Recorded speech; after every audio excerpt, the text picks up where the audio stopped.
দেখো আজকে আবার একটু তৈরি হয়ে গেছি, মানে বাজারে যাব কিছু ঘরের কেনাকাটির জন্য। তাই সঙ্গে থাকো, দেখো দুজনে মিলে এসে গেছি মা বেটি। এখন যাব করতে, ব্যাস। এবার চলে যাচ্ছি মলের ভেতরে। এই মলটা হেবি সুন্দর, মানে কি বলবো, খুব সুন্দর। আমাদের এখানটায় আশেপাশে অনেক মল আছে, দেখো ভেতরটা হেবি সুন্দর।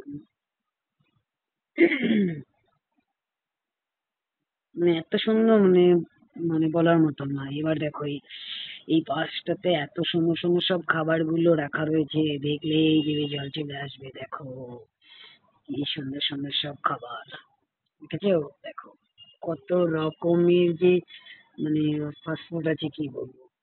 এরপরে আমার আবার এগুলো অত বেশি ভালো লাগে না, আমার বেটু বেশি ভালো লাগে, তাই জন্য বেটুর জন্য। আর এখানে দেখো কত রকমের কেক, বাপরে!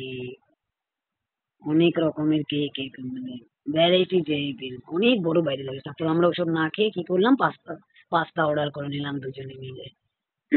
বেটুর জন্য অন্য কিছু নিয়ে নিলাম, আর আমরা দুজন বসে পড়লাম পাস্তা। পাস্তাটা এত সুন্দর টেস্ট ছিল না, কি বলবো, মানে চিজের, তারপর ওর নাম জানি কি, গার্লিক, মানে রসুনের এত সুন্দর একটা ফ্লেভার ছিল না।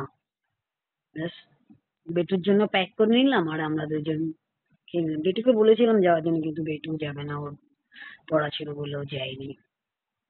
খুব ভালোই কেনাকাটি করে ভালোই বেশ এনজয় ফেনজয় করলাম।